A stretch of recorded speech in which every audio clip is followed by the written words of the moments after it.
Assalamualaikum warahmatullahi wabarakatuh. Bismillahirrahmanirrahim. Alhamdulillahirrabbilalamin. Wabihi nasta'inu ala umuri dunia waddin. Assalatu wassalamu ala asyrafil anbiya wal mursalin Sayyidina Muhammad wa ala alihi wa sahbihi ajma'in, amma ba'du.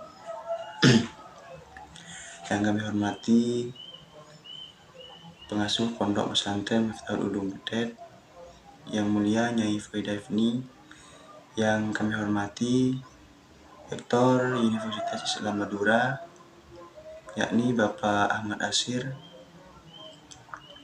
dan yang saya hormati dosen pengampu filsafat Islam, yakni Bapak Fajar Shodiq. Pertama-tama, marilah kita panjatkan puja dan puji syukur kehadirat Allah Subhanahu wa Ta'ala yang telah memberikan nikmat kepada kita sehingga kita bisa melaksanakan aktivitas-aktivitas yang kita laksanakan pada hari ini. Kedua kalinya, salawat serta salam marilah kita panjatkan kepada Nabi kita, Nabi besar Muhammad SAW, yang telah mengkis kita minal zulumati ilan nur. Langsung saja, di sini saya akan membahas tentang hubungan agama dan akal menurut Ibnu Rushd. Pemikiran filsafat Ibnu Rushd dalam sejarah pemikiran Islam tak terlepas dari hubungan akal dan wahyu yang sering diperbincangkan oleh kalangan mutakallim dan filosof.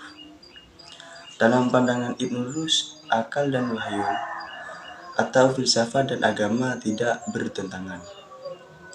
Sebaliknya, keduanya saling mengisi, yang dimana banyak ayat-ayat Al-Quran yang menganjurkan manusia untuk berpikir dan merenungi alam-alam semesta. Yang dimaksud berpikir di sini adalah berpikir secara mendalam sampai pada hakikat yang tertinggi, yaitu Tuhan. Al-Quran yang sebenarnya menghalalkan filsafat sebagai metode untuk memandang realitas. Ketika kita memandang realitas dengan kacamata filsafat, maka akan menghasilkan suatu interpretasi yang kritis dan syarat akan makna. Seperti yang kita ketahui bahwa filsafat dan agama adalah dua kekuatan yang mewarnai dunia. Sejarah pernah mempertunjukkan kepada kita bagaimana ada seorang yang berani mati demi mempertahankan kebenaran yang diyakininya. Di sini ada sebuah tokoh, yaitu Socrates. Socrates adalah salah satu dari 3 filsuf besar yang rela meminum racun untuk membuktikan pemikirannya tentang kebenaran objektif. Karena pada saat itu orang-orang Athena meyakini bahwa kebenaran itu subjektif dan tidak ada kebenaran yang objektif.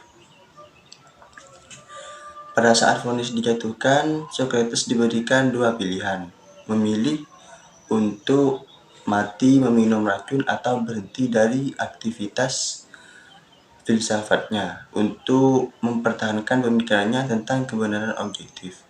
Dan Socrates memilih untuk mati minum racun karena menurutnya hidupnya bukan suatu hal yang berharga. Yang lebih berharga dan pantas dipertahankan adalah kebenaran. Seperti itu.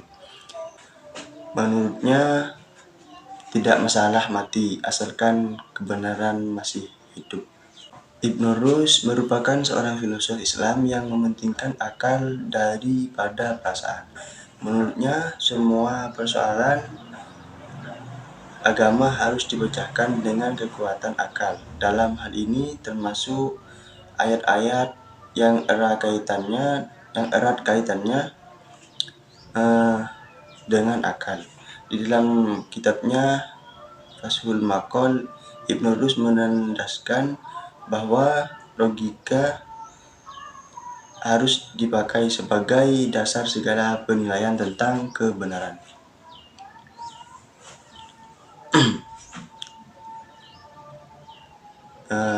Dalam mempelajari agama, orang harus belajar memikirkannya secara logika. Akan tetapi, di samping mementingkan logika sendiri dalam memecahkan masalah yang gaib dan aneh yang berhubungan dengan agama. Mengenai tujuan agama sendiri, Ibnu Rus mengatakan bahwa pokok tujuan syariat Islam yang sebenarnya ialah pengetahuan yang benar dan amal perbuatan yang benar. Kegiatan filsafat itu dilakukan tidak lain adalah untuk menyelidiki segala sesuatu yang ada dan kemudian merenungkannya sebagai bukti adanya Sang Pencipta. Dengan mengetahui ciptaan, maka dapat memberi petunjuk pada eksistensi penciptaannya. Sementara agama syariat telah memerintahkan kita untuk memberi petunjuk pada eksistensi penciptaannya. Sementara agama syariat telah memerintahkan kita untuk mempelajari sesuatu yang ada dengan akal. Sebagaimana disebutkan dalam Al-Quran, maka berpikirlah, wahai orang-orang yang berakal budi. Dalam hal ini, Ibnu Rus masuk tokoh atau pemikir yang menggunakan nalar dan pendekatan analogi atau kias. Misalnya, mengenai sifat-sifat Allah, di mana ia tidak memperdebatkan masalah ini karena menurutnya termasuk bid'ah. Dalam hal akal, wahyu, Ibnu Rus mencoba untuk mencari hubungan di antara keduanya. Seberapa besar peran akal dalam wahyu? Karena Ibnu Rus mengatakan bahwa permasalahan agama harus diselesaikan dengan akal. Nah, akal harus digunakan sebagai dasar untuk melihat suatu kebenaran. Ketika seseorang belajar agama, maka harus menggunakan akal pikirannya untuk memahami ajaran-ajaran agama yang didapatkannya. Karena dengan menggunakan akal pikirannya, seseorang akan mampu sampai pada pengetahuan yang benar, yang merupakan tujuan utama syariat Islam. Akal dan wahyu bukan suatu hubungan struktural yang dipertanyakan mana kedudukannya yang lebih tinggi. Tetapi akal dan wahyu merupakan suatu hubungan fungsional yang akan saling mengisi dalam memerankan fungsinya masing-masing. Jadi, menurut Ibnu Rus, akal dan wahyu tidak akan melahirkan pertentangan dalam membahas persoalan yang menjadi otoritas keduanya. Keduanya mempunyai kesamaan dalam banyak hal. Selain dari segi metode, kesamaan akal dan wahyu juga terkait dengan objek dan tujuan, yakni mengetahui dengan benar keberadaan Tuhan sebagai pencipta maujud melalui metode demonstratif. Nah, perbedaan keduanya hanya dari segi pengungkapan dan caranya saja. Dalam pemikiran epistemologi Ibnu Rus, akal dan wahyu ditempatkan sebagai sumber, di mana kedua sumber tersebut digunakan untuk memperoleh pengetahuan atau kebenaran.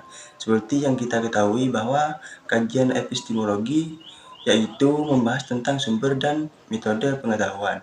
Menurut Ibnu Rus, pengetahuan bersumber atas dua hal, yaitu wahyu dan realitas, baik fisik maupun non-fisik. Akan tetapi, kedua sumber tersebut tidak bersifat mandiri, melainkan satu kesatuan yang tidak terpisahkan. Sehingga pengetahuan yang lahir dari keduanya tidak saling bertentangan. Dapat kami simpulkan, Ibnu Rus merupakan seorang filosof Islam yang mementingkan akal daripada perasaan. Menurutnya, semua persoalan agama harus dipecahkan dengan kekuatan akal. Mungkin hanya itu yang dapat kami sampaikan. Kurang lebihnya mohon maaf. Ihdinas siratal mustaqim. Wassalamualaikum warahmatullahi wabarakatuh.